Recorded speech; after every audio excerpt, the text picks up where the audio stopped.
warm good morning to all the the speakers and also those who actually love poetry and fiction from the Asian mainland.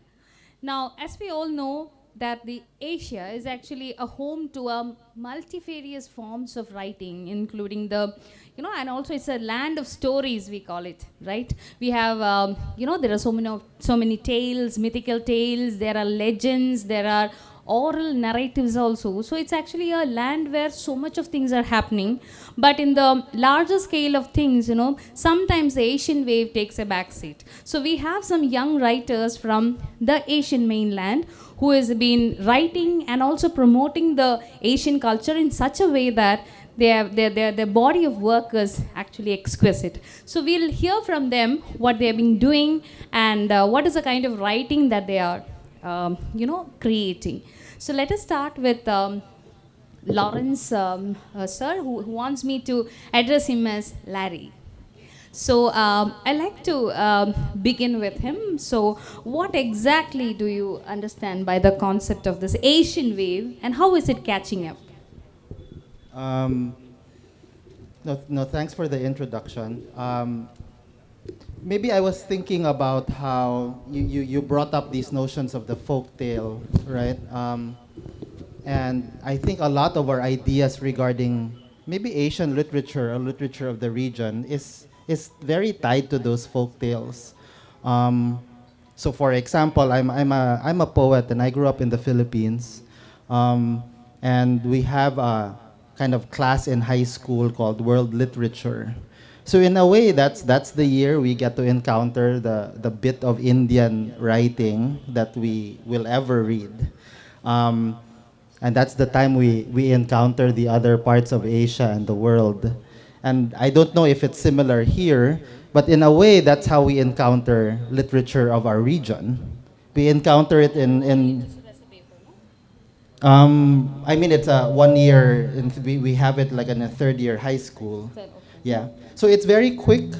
It's like all we really know much of is maybe like the Ramayana and the Mahabharata and then nothing more, and because we're all high school students and we're scared of the quiz, so we just memorize the names.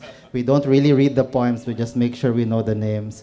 So in a way, we really know only the surface of each other's literature, if any. Maybe a random names. I don't know what you might know of Filipino literature. You might have encountered Jose Rizal, or you might know of our dictators like Marcos. It's a very surface thing that we know of each other. And I've always felt that it's in contemporary writing that interesting encounters can happen. Because we can go beyond the folk tales, we can go beyond the stereotypes and the dictators. And we got to really meet the people who are writing it. I'm resisting a bit the folk tale because I feel like it gives this image of Asia as this like ancient thing of the past, which I really think is a colonial way of viewing ourselves, where we like to, we get the impression that we're all ancient, the ancient Indians, the pre-colonial Filipinos. Those are very imperial colonial perspectives. And in certain ways, that's what I write against. And I think we should all write against that because it actually prevents us from having conversations with each other. If all I know of you is that there was an epic called Ramayana or Mahabharata, that barely, I think, gives me a sense of who you are. So while we write with the tradition, I've always found it integral for any contemporary writer to really re-engage with the tradition and maybe reinvent it. In my case, the traditions I deal with are Jose Rizal, who wrote novels in the late 1800s, and those novels were responsible for the Philippine Revolution against Spain. So it's in a way, it's a very literary country whose sense of independence is really tied to reading and writing and the novel. Our tradition in poetry is mostly love songs, so you might have the stereotype of the Filipino who knows how to sing. I do not know how to sing, and I don't really like karaoke, but like the Pinoy who is into karaoke, who will win the singing contest, right? So there's a strong tradition of singing, and that comes from the love song or the kundiman. And I think as a writer growing up, it was important for me to recognize that, oh, that's what my tradition is. But then I also like wish to write differently. So part of my more recent work is returning to history. I mentioned this in the poetry reading that I did in the very first day here, Thursday morning actually. So it's good to kind of be back here to wrap things up in a bit. I do work on Filipino photographs. They're photographs from the early 20th century. That's during the American occupation of the Philippines. I come from a city called Cebu.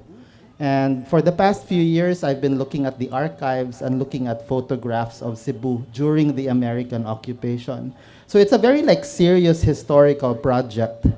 Quite boring if you ask me, really. But there's something about those photographs that draw me in. I'm not one for facts. I'm not a good historian. I'm a terrible researcher. But I like writing poems. And for some reason, I'm very taken by these photographs. And while I would like to know who the names of these faces are or what were these streets, for me, I go back to Roland Barthes, a French critic, and he had an idea called the punctum. And for him, every photograph had a punctum, something which punctured you for some reason or the other. And using that concept, I feel like I allowed myself to be punctured by the photograph. So it could be a detail, it could be a horse, the color of a shirt, the shape of a shoe, you know, the strand of a hair, a little detail in a photograph that would really just stay with you.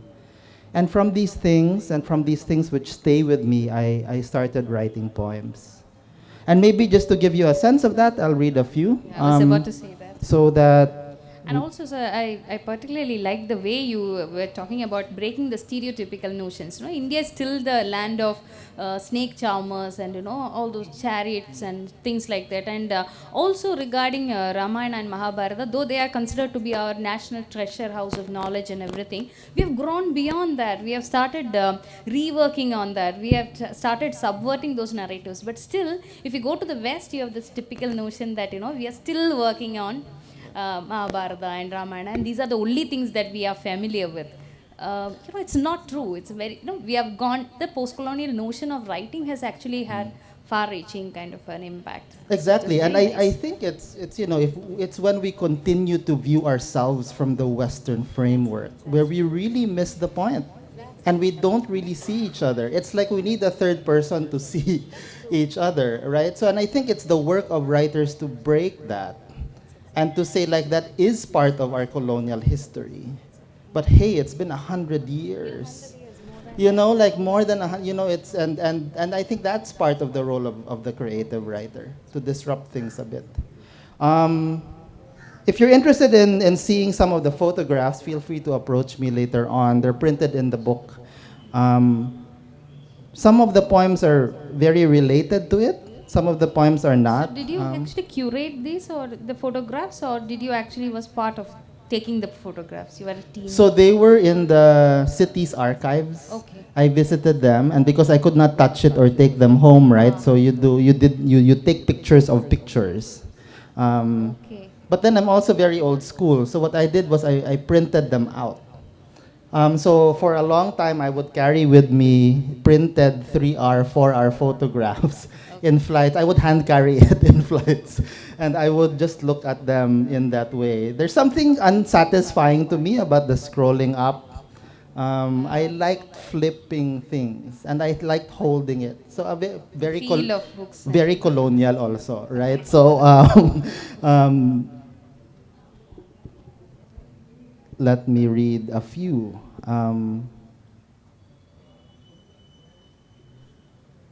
There is a river, and then there is a man. There is a skirt, and then there is a woman, 3 women, their feet dipped in the water. A dam is built in Bolok-Bolok, and it is called Progress. A dam is built in Bolok-Bolok, and families on weekends congregate in circles to watch the show of water spilling from the mouth of a river to the mouth of a wall. It is magic, says the girl standing at the edge of the pool, tilting her head to the right. It is magic, says the man holding his arms above the water, waving his arms above a stream that has been conjured first out of a bush, then out of a cliff, then out of a pipe that runs through miles across a city, miles across through towns, where the corn is planted and the harvest reaped, where the fish is snared into a net and then hauled into a ship, where a church is built, coral by coral, and until it is deemed a fitting place to worship. Tada! Magic happens by a trick of light and a gesture repeated, says the man who stands at the cusp of where a jet of water falls into a pool and creates out of his hands a spectacle out of an altogether natural thing. A woman holds a cup made of coconut husk into the air. A daughter smiles, her foot in the water on a stone, because she has been told all her life that she is beautiful, and she believes it. And that poem begins this book. And it's really a poem of me looking at that photograph. Can you please show the book to the audience? It might be too far, but yeah, you can come later on. But you can tell it's like photograph on one side and poem on the other. Yeah. I'll read a short one, and then maybe we can continue I can read more later on, but just to... While I was glancing to the book, you know, I think you have been experimenting with the pattern, right? Like E, Cummings, and so on. You know, the words on the page are slightly different, no? You have misplaced some words and all. Yes. Was that a very conscious decision? Very much so. So some of the poems here are quite fragmented. And quite scattered all over the page. So they're not in tight verses. For those of you who are poets or interested in poetry, I was quite interested in how the eye moves across a page when we're reading it. So by fragmenting it and scattering it, I was kind of inviting, because we don't look at photographs from top to bottom, right? We look at photographs like that. So I was interested in how poetry could also simulate that kind of like looking around. And you need to blow up or destroy the page to make that happen. You can also tell from the poem that I read that my sentences are very long, and I cannot really like recite them. And I was interested in that. How long can you write a sentence? How long can you stay with a gaze? So it's those things actually that interest me in poetry. It's not so much feeling. I'm not very interested in feeling. I'm interested in ways in which we might pay attention differently. Whether we might look at one thing and stay with it, or look at many things in different directions. I think I'll stop there and then maybe add on later when we start talking to each other. Yeah. Yes, Vedamani sir, you have a very interesting name. Is there a story behind your name? Thank you. That's my father's name. My ancestors actually come from Tamil Nadu, and my father's village is still in Tirunelveli. So that's where my roots are. My cultural roots are there. I only went to the village when I was like in my 60s. So, you know, it was quite an emotional experience going back there with my brothers. So by the time we went there, we only had one aunt who was living there. So it was nice to reconnect. And the interesting story is that my father left India in the 30s. And in the 40s, my brother's first sibling was born.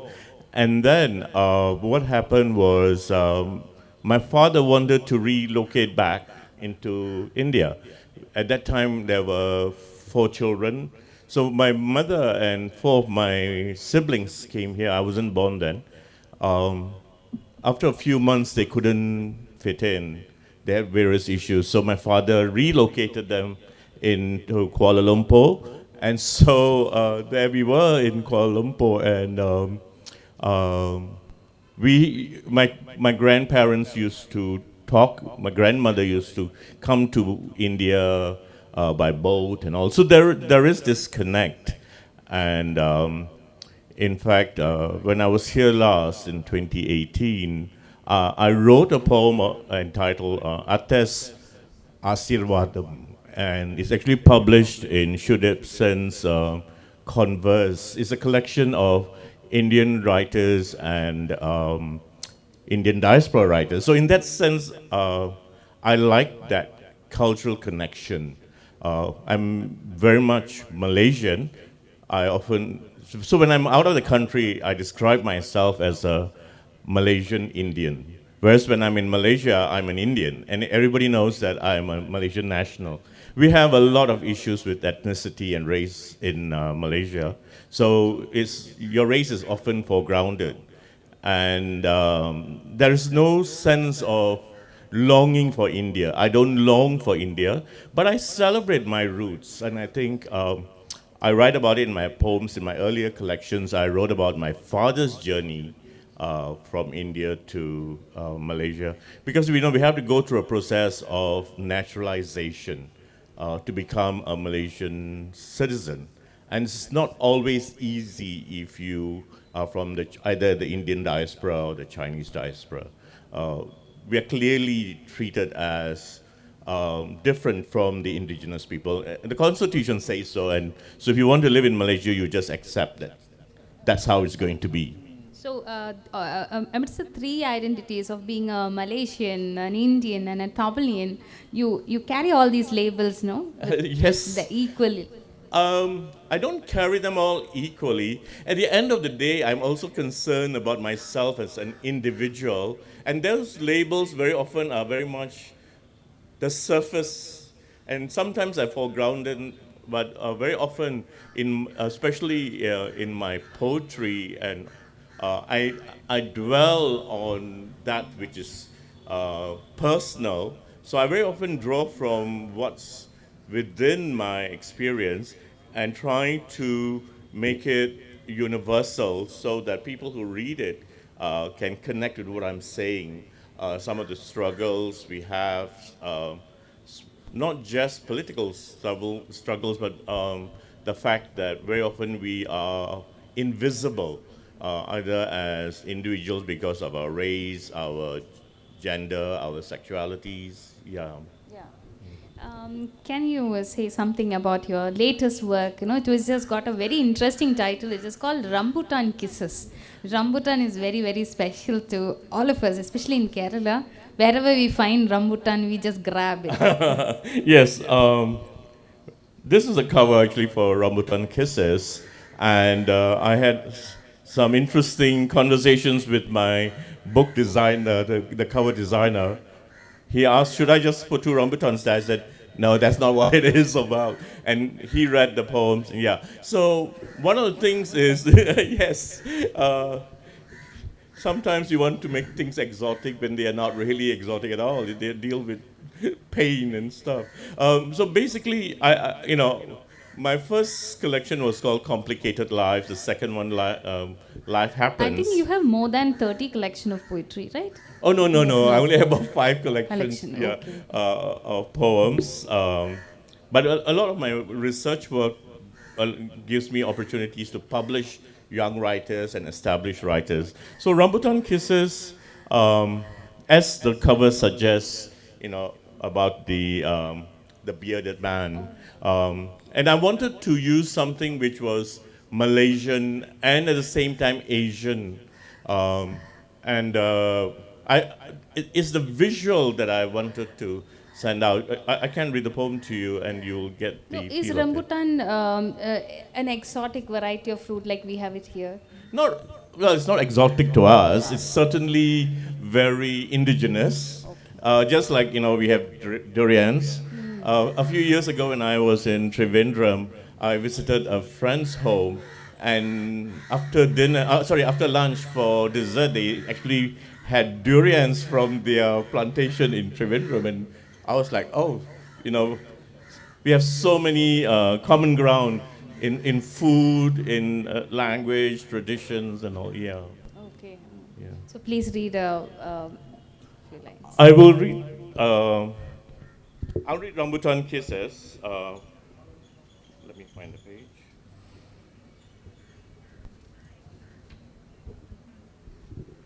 And then I'll read another poem after that, a short one. My poems on. I tend to write shorter poems.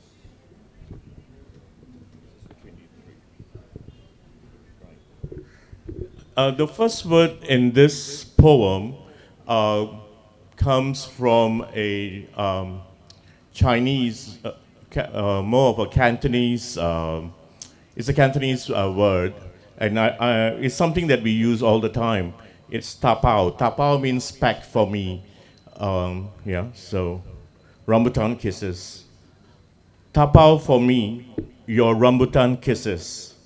When you are gone, I will take each one out and be kissed one at a time, alone by myself. They will give me solace in your absence. Each rambutan kiss, my silent companion in my solitude, until you return and kiss me, brushing your bristle on my welcoming lips. So that's Rambutan Kisses. I'll read to you another poem. One of the things that we have in Malaysia is because we are a very multicultural society, and our cuisines mix and they become, accepted by others. And sometimes we do have a little quibble about whose uh, original cuisine is it. And this one deals with how some problems had arisen. So it's called My Palagaram, Your Kueh.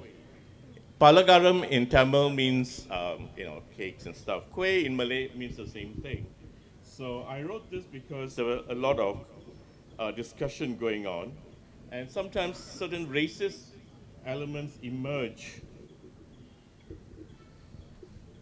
My Palagaram and your Kueh. So you'll notice that I tend to bring in a lot of Tamil words into my writing because it's all very part of me.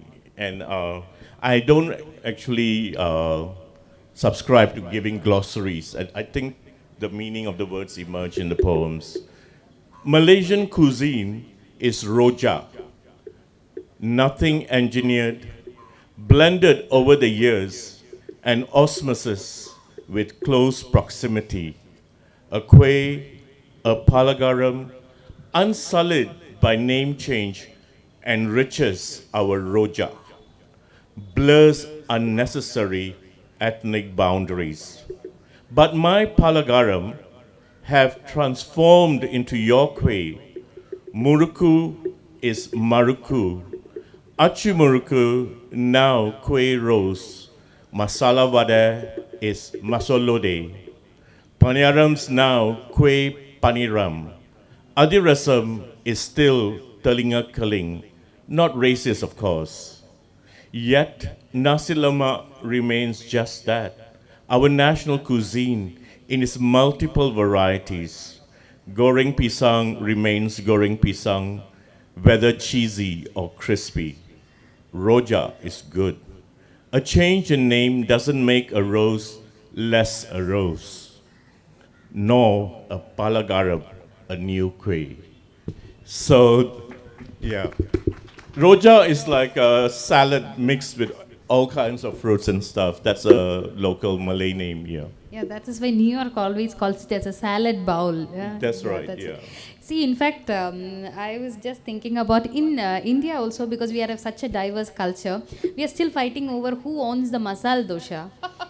Yeah, because Yes. Tamilians say it's us. then the Kannada again say that it was an accidental discovery by a Kannada chef and so on. So we are still fighting over the which is the original person who actually made it, the nationality. So it's very interesting listening to you, sir, about that. Thank you. And also I was very intrigued by the fact that you know Sanskrit, you have read Bhagavad Gita, can you tell me something about that?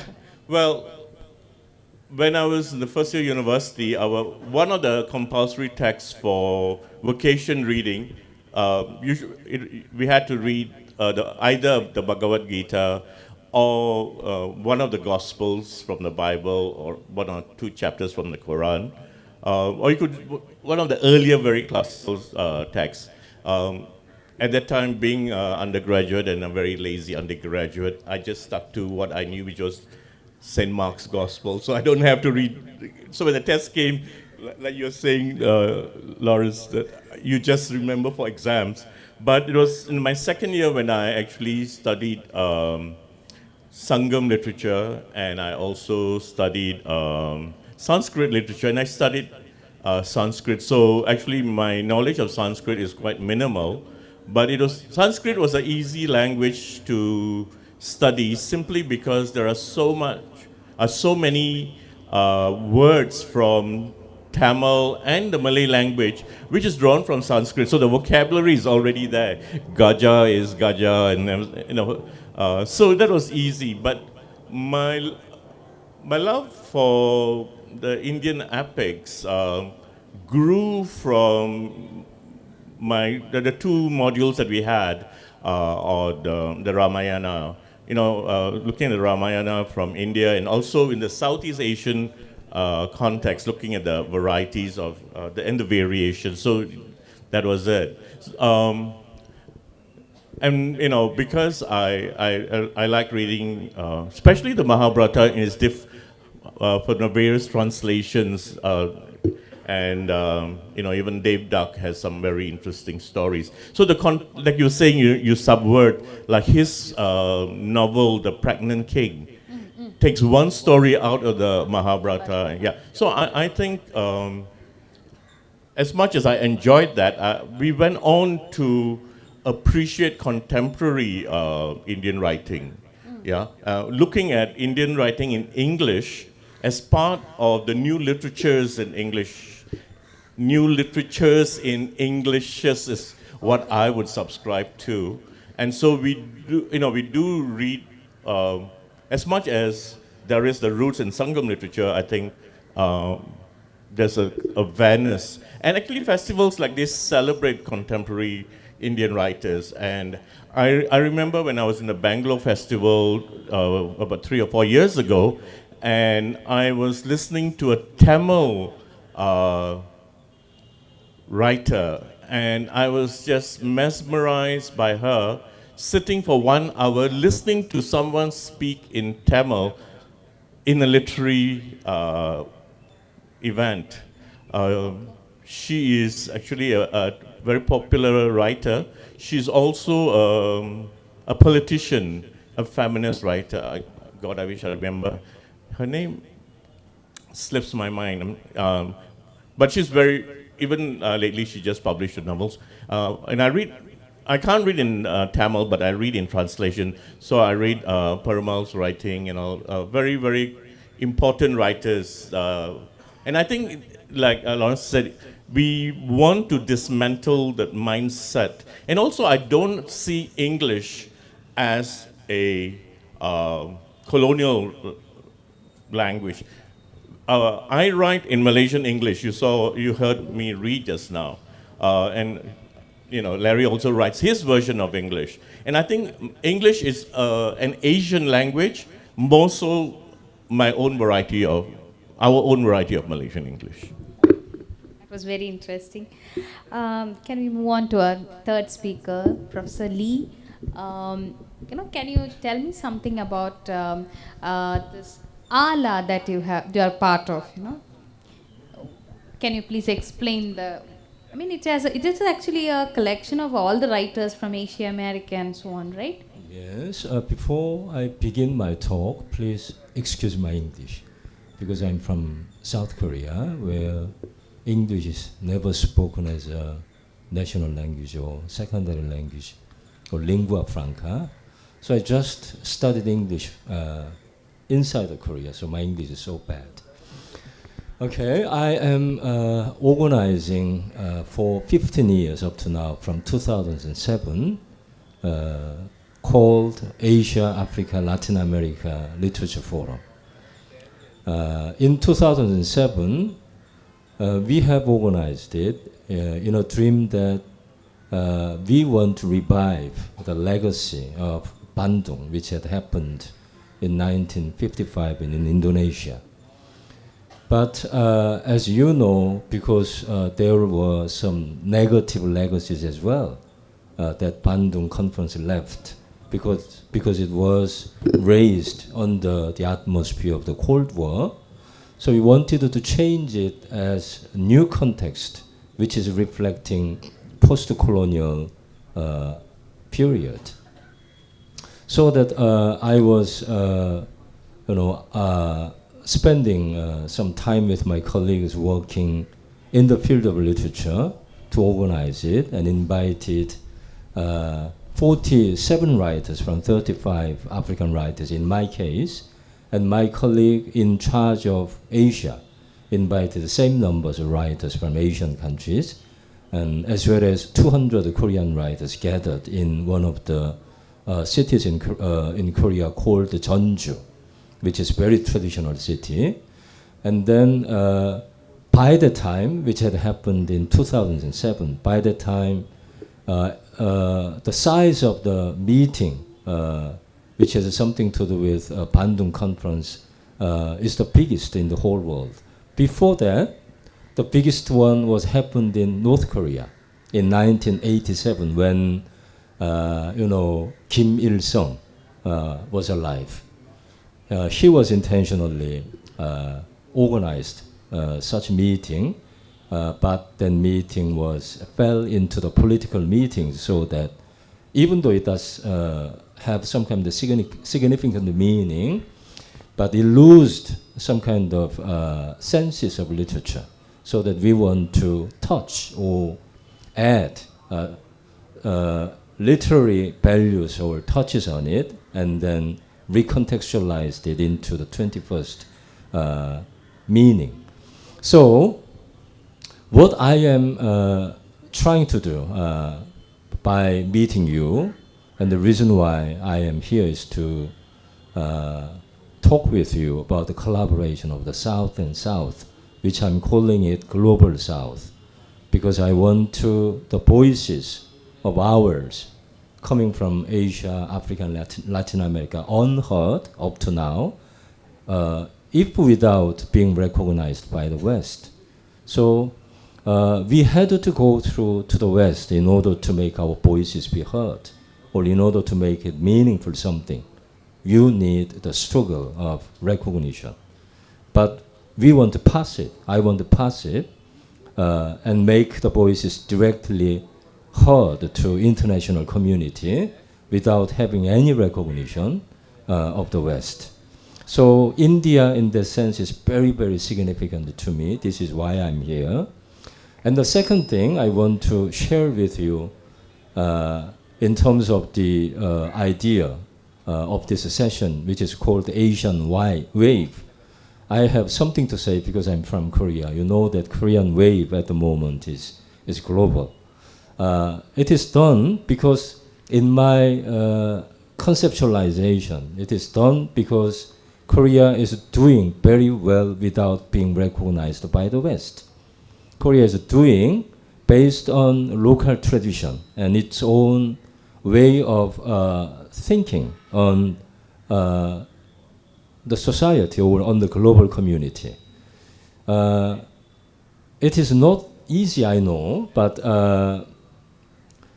when I look into considerations of the Korean activities which Koreans are doing at the moment in the field of the culture, you can call it such as Korean films or theaters or folk songs or pop songs. You know that the Korean wave at the moment is basically not relying on something from the West. even though technically there are some kind of Western such of taste or engagement in it, but basic ideas in terms of philosophy or epistemology, aesthetics is completely Korean. So regarding the size of the countries and the culture, India is very, very big comparing to South Korea or Korea. So then you can do better in the sense that having new voices of viewers be heard, even without being recognized by the West. Okay, if I'm given another chance, I can talk more because my English is not good. So let me stop here. Okay. Thank you.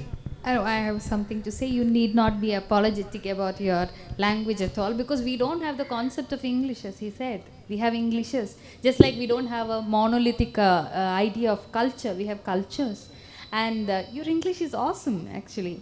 And though we actually say that, now we don't have borders, the fluidity of borders, you need not be very feeling proud about your nation and so on. The way you are talking about our country made all of us feel very proud of our culture. Thank you very much. Also, we were always labeled as this third world thing, and we have actually renamed ourselves as the global south. And that actually makes us, this bye-bye, like brother things. So you are there. And another thing is that Korea is not something, South Korea especially is, you must see, I have some students in my college who are very, very crazy about the Korean culture, that they're learning Korean, watching all the tele-serials of Korean. They know Korean actors and actresses more than our own Bollywood heroes. And BTS was such a rage here that you won't believe when they actually took a break. There were students who did not attend classes because they were crying at home. Because BTS was such a, you won't understand the kind of craze we have here when they landed here in the New Delhi a few years back. So Korea is very much India, okay? Thank you very much. I mean, again, South Korea.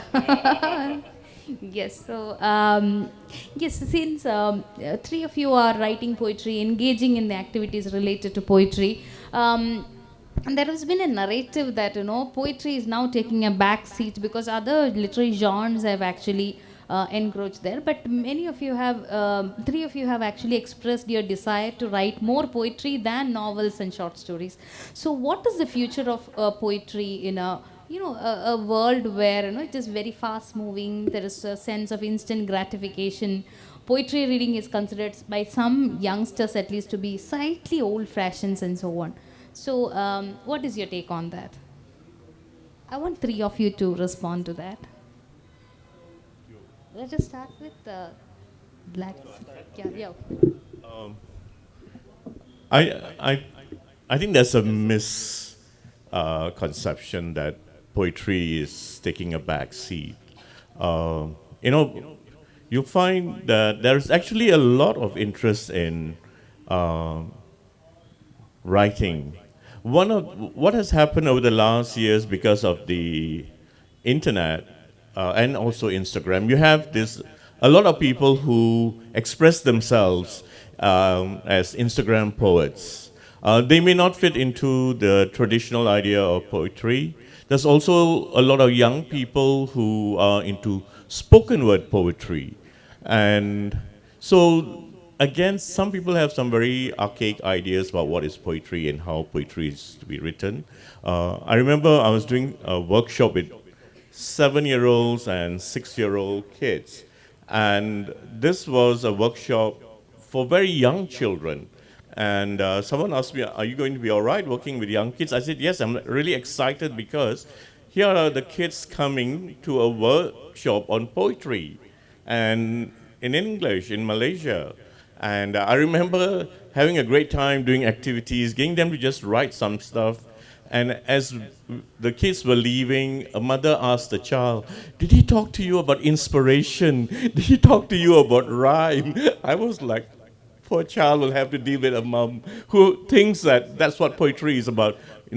Poetry must rhyme, that it must, that you must get inspired. And people often ask us, what's your inspiration? And I said, If I waited for inspiration, I'd probably not get to write. But there are a lot of other things that get me writing, and in Malaysia, there's writing in the Malay language and English and Chinese and Tamil.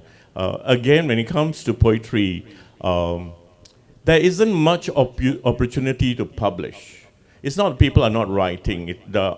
There are some independent publishers who tell us in their manifesto, do not send us poetry.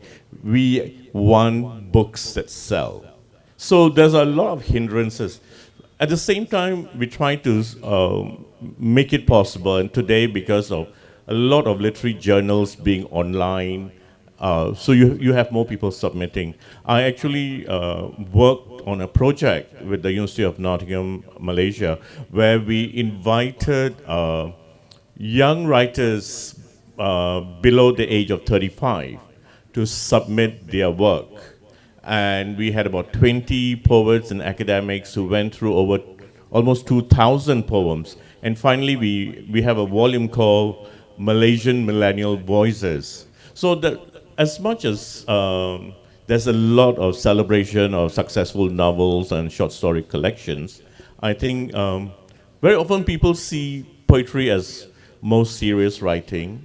Yeah, but I think there's a spectrum of poetical form. Like I said, spoken word poetry has an immediacy, and some people say, "Oh, that's spoken word," and they're trying to, distinguish spoken word poetry from words on the page. It is poetry, and it has the immediacy when you're performing poetry. And again, poetry must be read aloud. You can't read poetry silently. You lose so many things. Yeah. So my take is. Poetry may be less popular, but certainly alive and vibrant in our countries. Yeah. Just to add to that, I always feel people will have a need for poetry. It may not be all the time, and I think in the course of one's lifetime, there will always be ages where we need poetry, and there will be ages when we don't. I think as teenagers, there is that, when emotions start coming in, first love, first rejection, the novel will not face that, but poetry will, and you just know that, I don't know, I don't know of anyone who ran to the novel after a breakup, but we have all run to poetry after a breakup. So, I feel like the question of popularity. Yes, I mean that's why we become poets, right? Because we were rejected. So I've always felt that poetry arrives when we need it, and there will always be parts of our life when we need it. Growing up, first love, first death, first child, first house, first tragedy, first redemption. That's the realm of poetry. So I mean, there's the practical side of me always thinks like, because I teach poetry too, like what will happen to poetry? We need to push for poetry. But I always almost feel like, poetry lives in very strange, wonderful corners.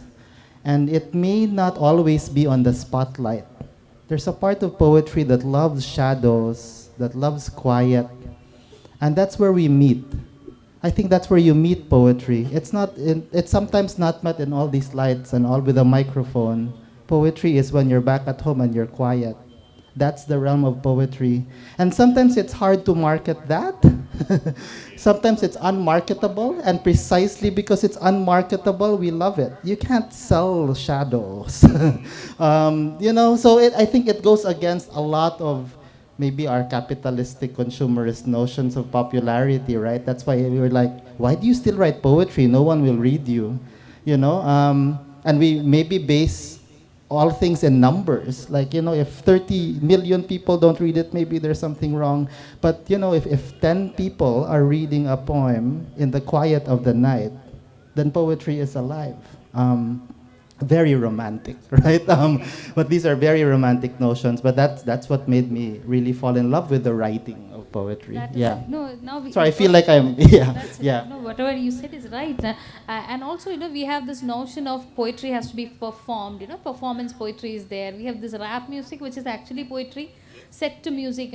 Those things sell. But what you said, like, reading poetry in a very quiet corner, especially with the shadows in that and all, that is just receding to it's taking a back seat right now. Maybe it will come back. Because we had very recently a John Donne Poetry Festival, because nobody actually thinks of John Donne as a contemporary poet, So bringing back the tradition of John Donne, the metaphysical tradition and so on. So it's actually coming back also. Yes. Yes. Okay, I'm not a poet, but I can say something about the poem from my experience of being a translator of poems. My profession is a professor of literature. I'm teaching comparative literature and philosophy of art in one of the Korean universities. But normally what I am doing is to write academic books, such as post-colonial theories from the third world, from the global south. But at the same time, what I am doing, focusing on, is to focus on African books, in which novels and philosophical and psychological books are included. Among them, Black Skin, White Mask by Frantz Fanon from Martinique, the Caribbean island, was translated by myself, and Invention of Africa,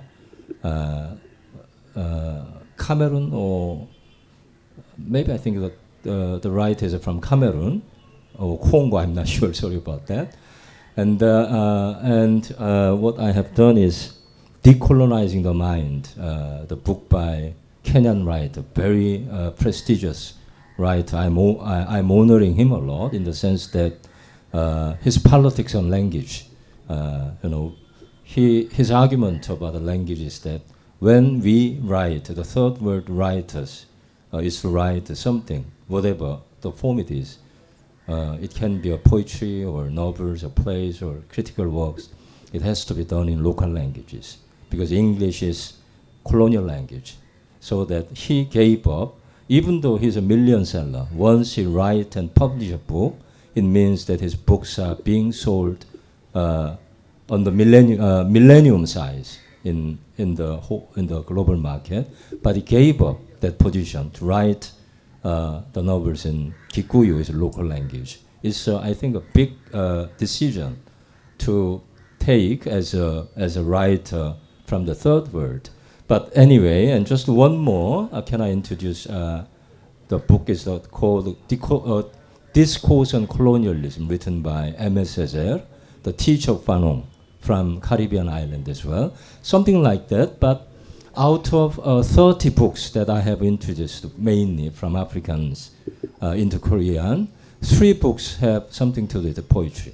One is from Ghana, Ghanaian national poet named Kofi Anidok. Do you know them?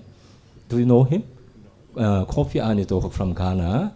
His collection of books, poems were also translated into Bengali by Spivak. Because I met her Spivak in his house, Kofi Anidok's house in Ghana. When he invited me, Spivak was there because she was taking the track, the last foot of Du Bois, the Pan-African thinker in America in the beginning of the 20th century, because Du Bois was spending the last years of his life in Ghana, because he thought that Africa is very important in terms of reviving the ideology of Pan-Africanism. In the beginning, when he was young, he was thinking that Africa is nothing. Africa has to learn from America. But he gave up that thought in the last years of his life, thinking that Africa, without reviving Africa in one way or another in Pan-African ideology, it can't be successful. So that he went to Africa and spent his last days of his life there. And the Spivak was taking the steps of Du Bois, the last days of Du Bois in Africa. So we met there and discussing about the meaning of poetry and the future of poetry. And just one final statement I want to say from my experience of being a translator of African poems into Korean. I think orality is very important. Because some years back, maybe it was 2013, I had a conference in Delhi in collaboration with University of Delhi, because my university has some kind of relationship with University of Delhi. We had a joint conference there. And by the time, one professor called, Kato, a professor named Kato came and said, there are only two types of narrative in the whole world. One is Indian type of the form, and the other is the Greek form. Indian form is based on the orality, as you know, Ramayana, Mahabharata, something like that. And then Greek form is based on literacy. I think his statement is half right and half wrong, in the sense that even the Greek writing, which we believe is based on literacy, is not true. Because even the European literature, if you look into it, look into the history of the European writing, writing based on literacy is quite recent one. It came about after 15th century, when, you know, Gutenberg printing system became popular. And coincidentally, when, you know, what is his name? The reformist of Lutheran reformative activity came about in the 16th century, 17th century, sorry. Then it became, the printing press system became the popular, and the literacy one became the main pivot of writing pattern. Before that, you know, the Homer's writings such as Iliad and Odyssey are based on orality as well. Even Dante's Divine Comedy, Milton's Paradise Lost. It's only it's basically based on the orality. So that we have such a strong traditions of orality, and then we needed to contextualize or revive it to the modern form or contemporary form of poetry. Then the third world writers or writers brought from the global south can give some kind of significant role in refashioning the form of poetry. Thank you.